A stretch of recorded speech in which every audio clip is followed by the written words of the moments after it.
Hello guys, कैसे हैं आप सब। आई होप आप बहुत अच्छे होंगे और हमारी वीडियोस को एंजॉय कर रहे होंगे और अपनी नॉलेज को एनहेंस कर रहे होंगे। चलिए आज हम नेक्स्ट चैप्टर पे बात करते हैं। इस्लाम का उदय और विस्तार लगभग 570 से 1200 ईस्वी तक। हमारी एनसीईआरटी सीरीज़ में ये पहले हमने काफ़ी टाइम पहले कुछ वीडियोस डाली थी, वो भी आप हमारे चैनल पर जाकर देख सकते हैं। और अभी रिसेंटली हमने 2 वीडियोस डाली हैं। थर्ड चैप्टर के 2 पार्ट हैं, फर्स्ट पार्ट और सेकंड पार्ट। चलिए आज नेक्स्ट हम ये क्लास शुरू करते हैं। आज जबकि हम 21वीं शताब्दी में प्रवेश कर चुके हैं, संसार के समस्त भागों में रहने वाले मुसलमानों की संख्या 1 अरब से अधिक है। वे भिन्न भिन्न राष्ट्रों के नागरिक हैं, अलग अलग भाषाएं बोलते हैं और उनका पहनावा भी अलग अलग किस्म का है। वे जिन तरीक़ों से मुसलमान बने वे भी भिन्न भिन्न प्रकार के थे और वे परिस्थितियां भी भिन्न भिन्न थीं, जिसके कारण वे अपने अपने रास्तों पर चले गए। फिर भी मुस्लिम समाजों की जड़ें एक अधिक एकीकृत अतीत में समाहित हैं, जिसका प्रारंभ लगभग 1400 वर्ष पहले अरब प्रायद्वीप में हुआ था। हम इस अध्याय में इस्लाम के उदय और मिस्र से अफ़गानिस्तान तक के विशाल क्षेत्र में उसके विस्तार के बारे में पढ़ने जा रहे हैं। 600 से 1200 तक की अवधि में यह इलाका इस्लामी सभ्यता का मूल क्षेत्र था।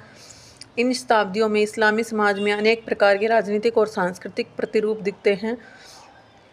इस्लामी शब्द का प्रयोग यहाँ केवल उसके धार्मिक अर्थों में नहीं बल्कि उस समूचे समाज और संस्कृति के लिए भी किया गया है जो ऐतिहासिक दृष्टि से इस्लाम से संबंधित रही है। इस समाज में जो कुछ भी घटित हो रहा था उसका उद्भव सीधे धर्म से नहीं हुआ था, बल्कि इसका उद्भव एक ऐसे समाज में हुआ था जिसमें मुसलमानों को और उनके धर्म को सामाजिक रूप से प्रमुखता प्राप्त थी। गैर मुसलमान भले ही कुछ गौण सही लेकिन हमेशा इस समाज के अभिन्न भाग रहे, जैसे कि ईसाई प्रदेशों में यहूदी थे।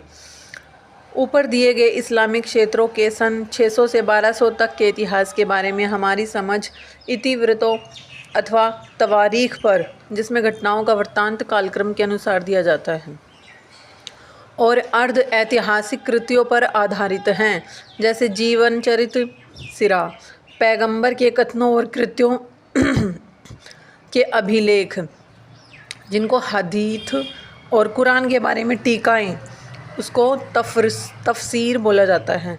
इन कृतियों का निर्माण जिस सामग्री से किया गया था वह प्रत्यक्षदर्शी वृत्तांतों अखबार का बहुत बड़ा संग्रह था। ये वृत्तांत विशेष कालावधि में मौखिक रूप से बताकर अथवा कागज़ पर लिखित रूप में लोगों तक पहुँचे।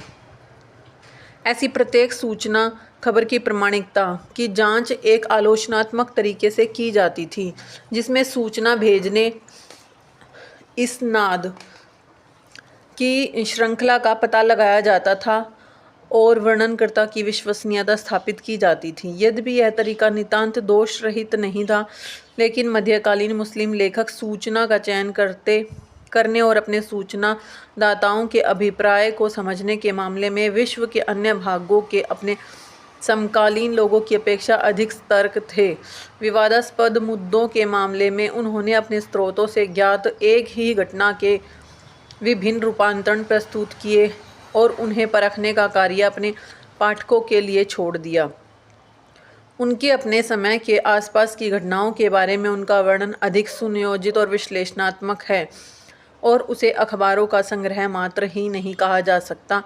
अधिकतर ऐतिहासिक और अर्ध ऐतिहासिक रचनाएं अरबी भाषा में हैं। इनमें सर्वोत्तम कृति तबरी 923 में, जिनका निधन हो गया था, की तारीख है, जिसका 38 खंडों में अंग्रेजी में अनुवाद किया गया है। फारसी में इतिवृत्त संख्या की दृष्टि से बहुत कम है, लेकिन उनमें ईरान और मध्य एशिया के बारे में विस्तृत जानकारी दी गई है। सीरियाक अरामेइक की एक बोली होती है। सीरियाइक में लिखे ईसाई वृत्तांत ग्रंथ और भी कम हैं, लेकिन उनसे प्रारंभिक इस्लाम के इतिहास पर महत्वपूर्ण रोशनी पड़ती है। इतिवृत्तों के अलावा हमें कानूनी पुस्तकें, भूगोल, यात्रा वृत्तांत और साहित्यिक रचनाएं जैसे कहानियां और कविताएं प्राप्त होती हैं। दस्तावेजी साक्ष्य, लेखों के खंडित अंश और सरकारी आदेश तथा निजी पत्राचार इतिहास लेखन के लिए सर्वाधिक बहुमूल्य है, क्योंकि इनमें पूर्व चिंतनकर घटनाओं और व्यक्तियों का उल्लेख नहीं होता। लगभग समूचा साक्ष्य यूनानी और अरबी पेपराइस, जो प्रशासनिक इतिहास के लिए बढ़िया है, और गैनीजा अभिलेखों से प्राप्त होता है। कुछ साक्ष्य पुरातत्वीय, उजड़े महलों में की गई खुदाई, मुद्रा शास्त्रीय, सिक्कों का अध्ययन और पुरालेखीय शिलालेखों का अध्ययन स्रोतों से उभर कर सामने आता है। ये आर्थिक इतिहास, कला इतिहास, नामों और तारीखों के प्रमाणीकरण के लिए बहुमूल्य है। सही मायने में इस्लाम के इतिहास ग्रंथ लिखे जाने का कार्य 19वीं शताब्दी में जर्मनी और नीदरलैंड के विश्वविद्यालयों के प्रोफेसरों द्वारा शुरू किया गया। मध्य पूर्व और उत्तरी अफ्रीका में औपनिवेशिक हितों में फ्रांसीसी और ब्रिटिश शोधकर्ताओं को भी इस्लाम का अध्ययन करने के लिए प्रोत्साहन मिला। ईसाई पादरियों ने इस्लाम के इतिहास की ओर बारीकी से ध्यान दिया और कुछ अच्छी पुस्तकें लिखी। हालांकि उनकी दिलचस्पी मुख्यतः इस्लाम की तुलना ईसाई धर्म से करने में रही। ये विद्वान, जिन्हें प्राच्यविद कहा जाता है, अरबी और फारसी के ज्ञान के लिए और मूल ग्रंथों के आलोचनात्मक विश्लेषण के लिए प्रसिद्ध है।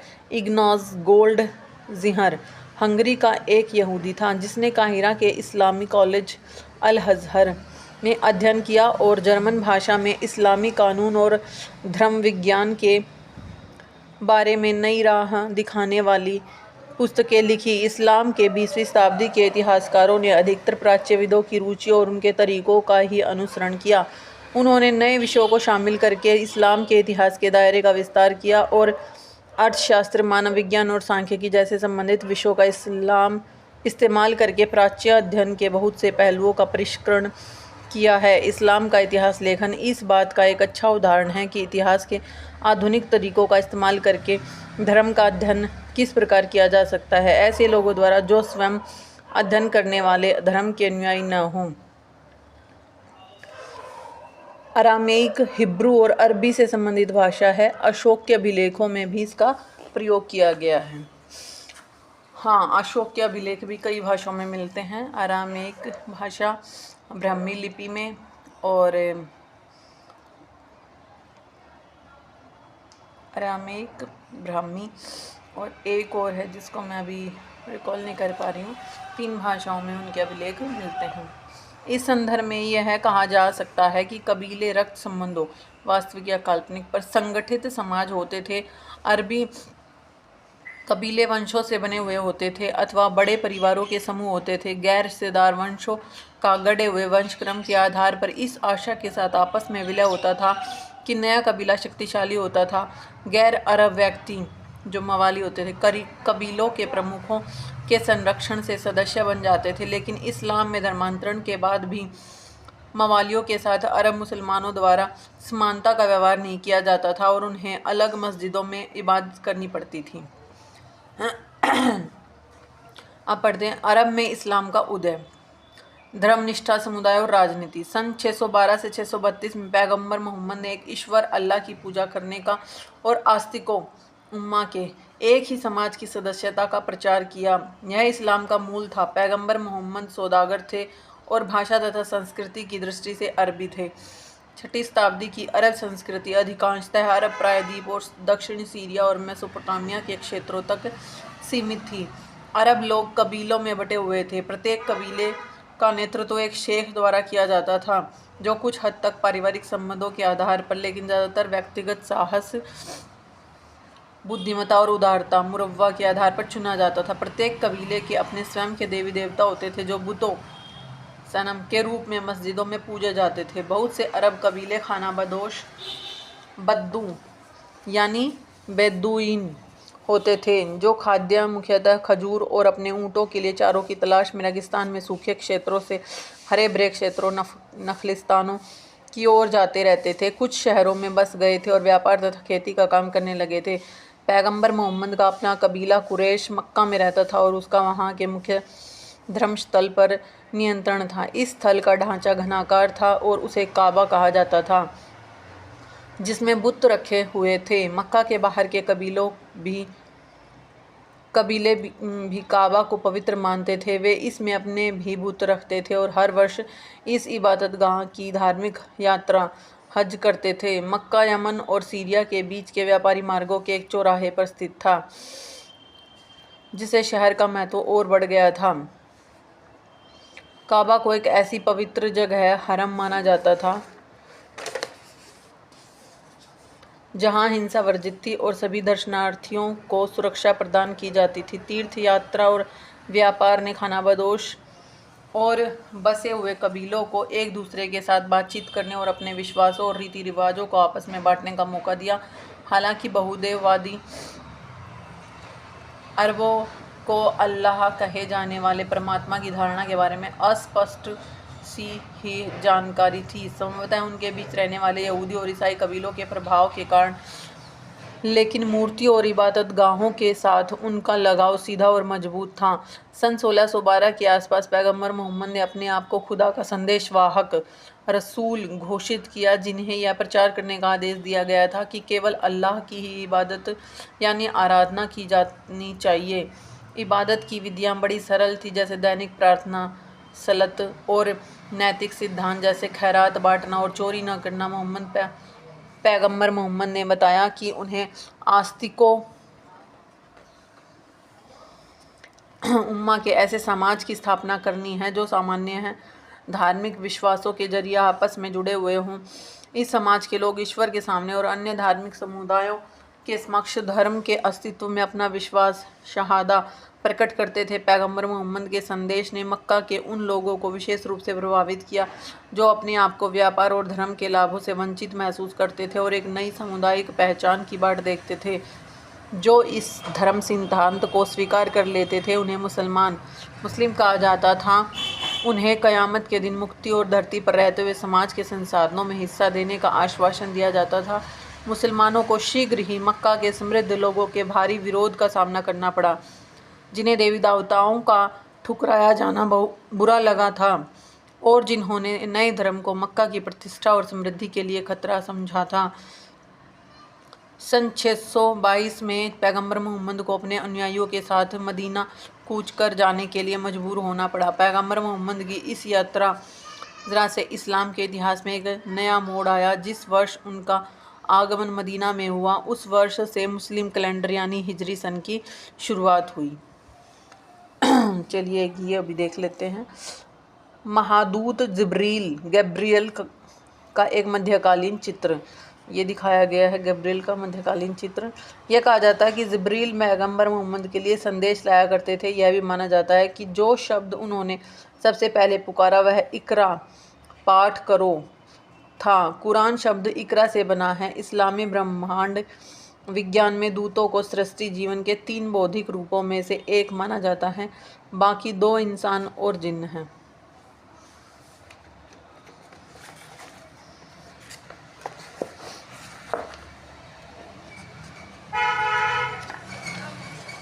Islamic calendar. अब हम इस्लामिक कैलेंडर के बारे में पढ़ेंगे।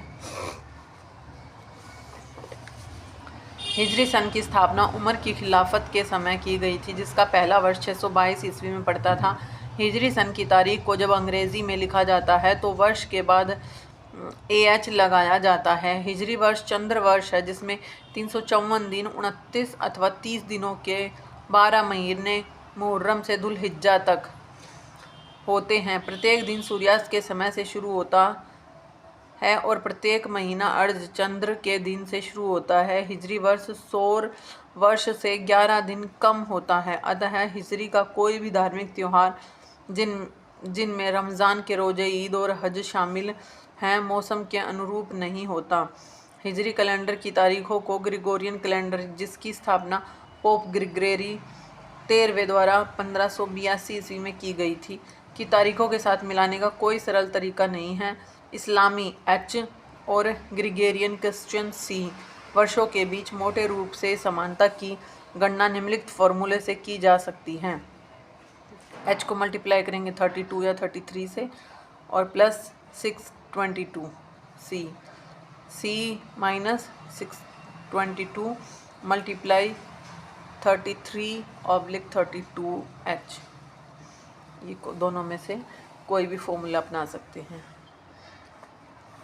चलिए, ये पिक्चर दे रखी है, शायद ये इसी के बारे में होगा। काबा में तीर्थयात्री 15वीं शताब्दी की एक फारसी हस्तलिपि से लिया गया चित्र। एक हाजी काबा के काले पत्थर हजर अल अस्वाद को छू रहा है और कई दूत मलाइका उसे देख रहे हैं।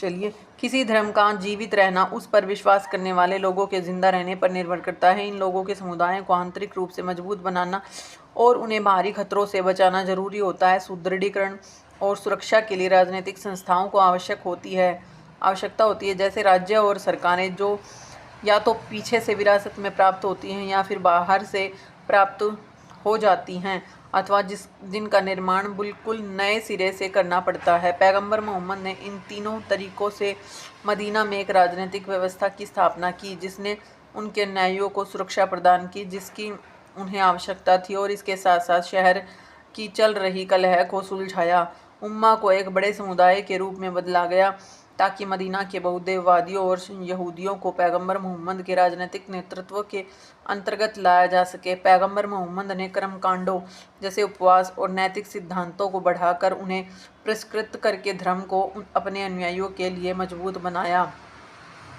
मुस्लिम समुदाय कृषि और व्यापार से प्राप्त होने वाले राजस्व और इसके अलावा खैरात, कर, ज़कात से जीवित रहा। इसके अलावा मुसलमान मक्का के काफिलों और निकट के नखलिस्तानों पर छापे गज़व भी मारते थे। इन छापों और धावों से मक्का के लोगों में प्रतिक्रिया हुई और मदीना के यहूदियों के साथ दरार उत्पन्न हुई। मक्का को फतह कर लिया गया और एक धार्मिक प्रचारक और राजनीतिक नेता के रूप में पैगंबर मोहम्मद की प्रतिष्ठा दूर दूर तक फैल गई। पैगंबर मोहम्मद ने अब समुदाय की सदस्यता के लिए धर्मांतरण को एकमात्र कसौटी माना और इस बात पर बल दिया। रेगिस्तान की कठोर परिस्थितियों में अरबों ने शक्ति और एकता को महत्वपूर्ण माना।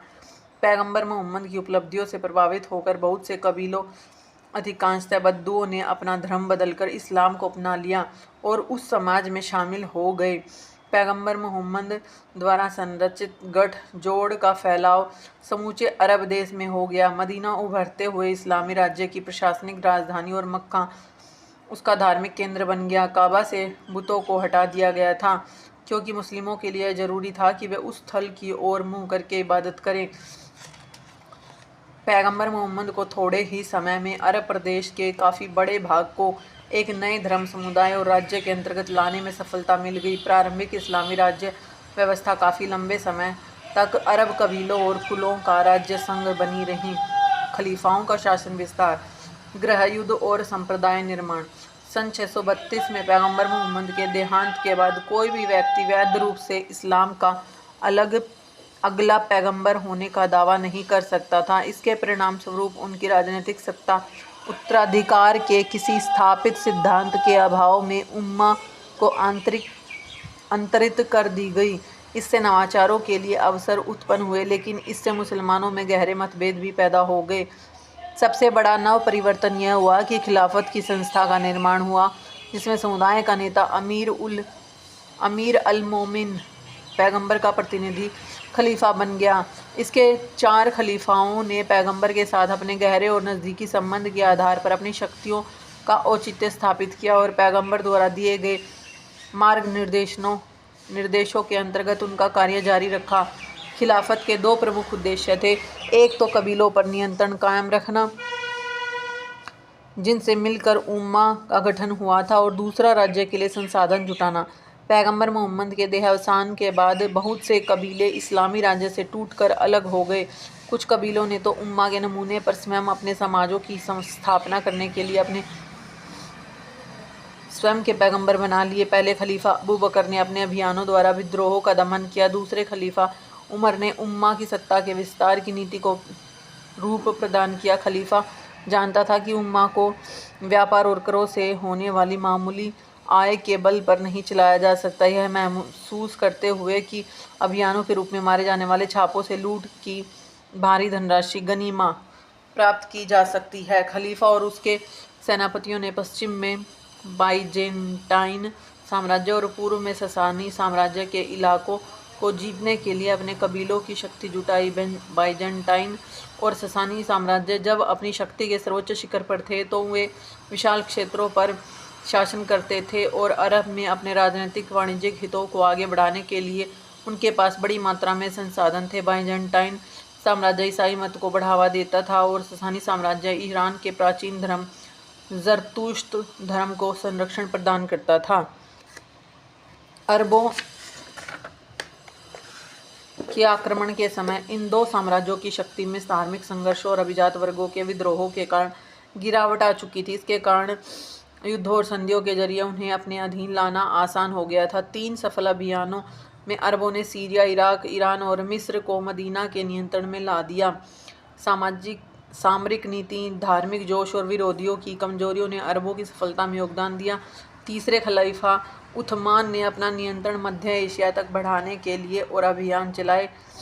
पैगंबर मोहम्मद की मृत्यु के 1 दशक के अंदर अरब इस्लामी राज्य ने नील और ऑक्सस के बीच के विशाल क्षेत्र को अपने नियंत्रण में ले लिया।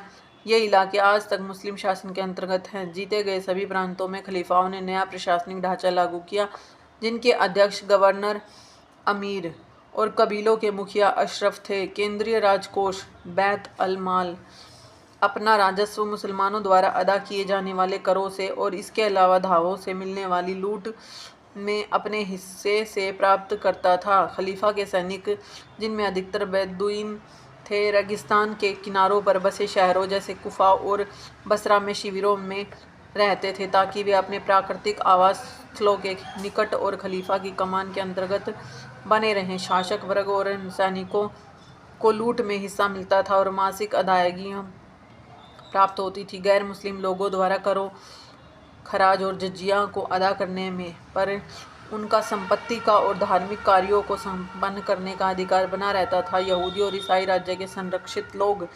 धिम्मीस घोषित किए गए और अपने सामुदायिक कार्यों को करने के लिए उन्हें काफ़ी अधिक स्वायत्तता दी गई थी। फ्रैंकिश साम्राज्य है इधर, ये बाइजेंटाइन साम्राज्य है, कस्तूतुनिया जहाँ पर मध्यकालीन समय में रास्ते को रोक दिया था और जब व्यापार के लिए नया मार्ग खोजने की ज़रूरत पड़ी थी। अंतोलिया, एंटियोक, सिकंदरिया, लीबिया, भूमध्य सागर, हिजाज, मदीना, मक्का में जो इनका मेन जगह होती थी मुसलमानों की। लाल सागर है ये नील नदी है, अरब सागर है, फारस की खाड़ी है, ये गजनी है। इसके बाद भारत है, यहाँ पर समरकंद, तुर्किस्तान, अरल सागर, जैक्रेट्स, खजार साम्राज्य, टिग्रिस नदी है, आर्मेनिया, काला सागर है। ये मैप देख लीजिए इस्लामिक क्षेत्र का।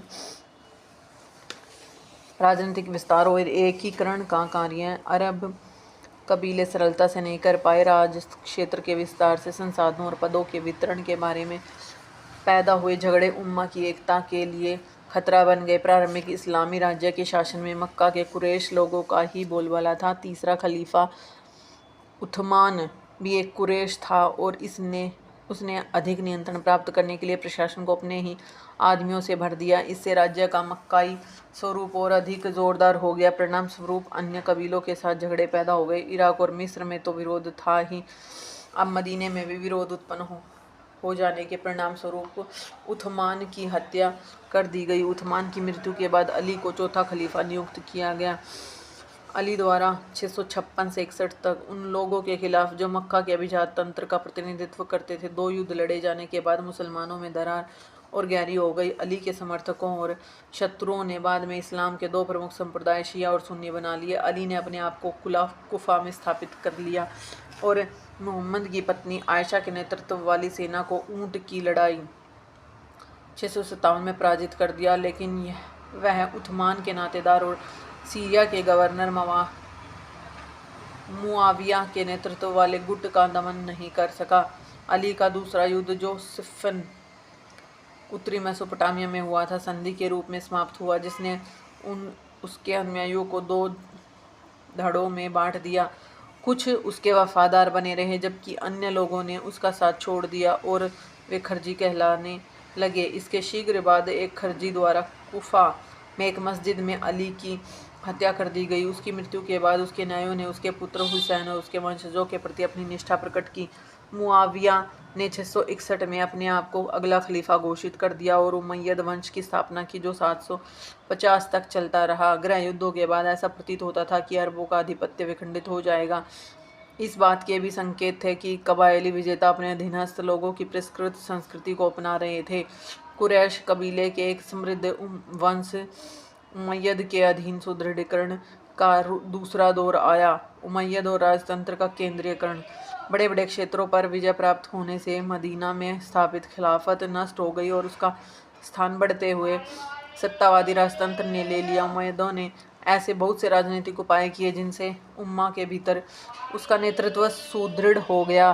पहले उमय्यद खलीफा मुआविया ने दमिश्क को अपनी राजधानी बनाया और फिर बेंजाइंटाइन साम्राज्य की राजदरबार रस्मों और प्रशासनिक संस्थाओं को अपना लिया। अब उसने वंशगत उत्तराधिकार की परंपरा भी प्रारंभ की और प्रमुख मुसलमानों को मना लिया कि वे उसके पुत्र को उसका वारिस स्वीकार करे। उसके बाद आने वाले खलीफाओं ने भी ये नवीन परिवर्तन अपना लिए, जिसके फलस्वरूप उमय्यद 90 वर्ष तक और अब्बासी 2 शताब्दियों तक सत्ता में बने रहे। उमय्यद राज्य अब एक साम्राज्यिक शक्ति बन चुका था। अब वह सीधे इस्लाम पर आधारित नहीं था, बल्कि वह शासन कला और सीरियाई सैनिकों की वफादारी के बल पर चल रहा था। प्रशासन में ईसाई सलाहकार और इसके अलावा जरतुश्त लिपिक और अधिकारी भी शामिल थे, लेकिन इस्लाम उमय्यद शासन को वैधता प्रदान करता रहा। उमय्यद हमेशा अनुकृत एकता के लिए अनुरोध करते रहे और विद्रोहियों को इस्लाम के नाम पर दबाते रहे। उन्होंने अपनी अरबी सामाजिक पहचान बनाए रखी। अब्द अल मलिक और उसके उत्तराधिकारियों के शासनकाल में अरब और इस्लाम दोनों पहचानों पर मजबूती से बल दिया जाता रहा। अब्द अल मलिक ने जो नीतियाँ अपनाई उनमें अरबी को प्रशासन की भाषा के रूप में अपनाना और इस्लामी सिक्कों को जारी करना शामिल था। खिलाफत में जो सोने के दीनार और चांदी के दिरहम चल रहे थे, वे रोमन और ईरानी सिक्कों की अनुकृतियाँ थे, जिन पर सलीब और अग्निवेदी के चिन्ह बने होते थे और यूनानी और पहलवी आशा में लेख अंकित होते थे। इन चिन्हों को हटा दिया गया और सिक्कों पर अब अरबी भाषा में लिखा गया। अब्द अल मलिक ने जेरूसलम में डोम ऑफ रॉक बनवाकर अरब इस्लामी पहचान के विकास में भी एक अत्यंत प्रदर्शनीय योगदान दिया। पथरीले टीले के ऊपर अब्द अल मलिक द्वारा निर्मित चट्टान का गुंबद इस्लामी वास्तुकला का यह पहला बड़ा नमूना है। जेरूसलम नगर की मुस्लिम संस्कृति के प्रतीक के रूप में इस स्मारक का निर्माण किया गया। पैगंबर मोहम्मद की स्वर्ग की ओर की रात्रि यात्रा मिराज से यह स्मारक जुड़ गया। यह इसका रहस्यमय महत्व है। बेंजाइंटाइन का सोने का बना सॉलिड्स, जिसमें सम्राट हेराक्लियस व उसके 2 पुत्रों को दिखाया गया है। सम्राट हेराक्लियस। सिक्कों में अब्द अल मलिक द्वारा सुधार। नीचे दिखाए गए सिक्कों से यह पता चलता है कि बेंजाइंटाइन मुद्रा प्रणाली से अरबी इस्लामी प्रणाली में परिवर्तन कैसे आया। दूसरे सिक्के पर दिखाया गया लंबे बालों व दाढ़ी वाला खलीफा पारंपरिक अरबी कपड़े पहने हुए हैं। ये दिखाया गया है। इसमें कैसे चेंजेस आए, इसमें दिखाया गया अरबी कपड़े पहने हुए और उसके हाथ में तलवार है। उस समय के मुसलमानों की जो तस्वीरें हमें मिली है, इसके हाथ में जो तलवार है उनमें यह पहली है।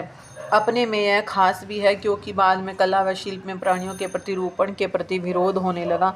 अब्द अल मलिक के मौद्रिक सुधार उसके राज्य वित्त के पुनर्गठन से जुड़े हुए थे।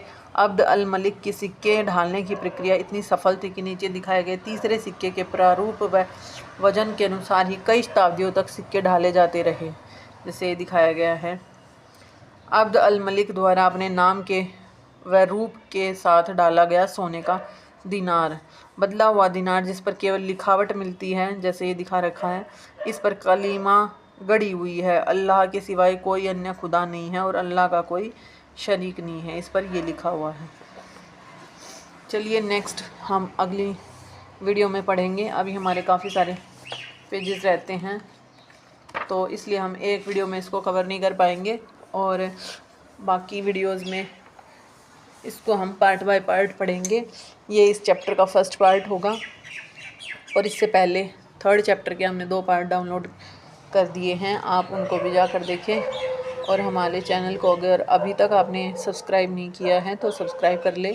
आपको हमारे चैनल पर कई तरह की नॉलेज, हमारी संस्कृति, समाज और बुकिज़ नॉलेज, हर तरह का कुछ ना कुछ सीखने को मिलेगा। और सीखना हमारे लिए बहुत ज़रूरी है और इंसान जब पैदा होता है उससे पहले ही सीखना शुरू कर देता है और मरते दम तक कुछ ना कुछ सीखता रहता है और सीखते रहना ही हमारी ज़िंदगी का एक पॉजिटिव पार्ट है। थैंक यू दोस्तों, हैव ए नाइस डे। कल फिर मिलते हैं। Okay, bye bye.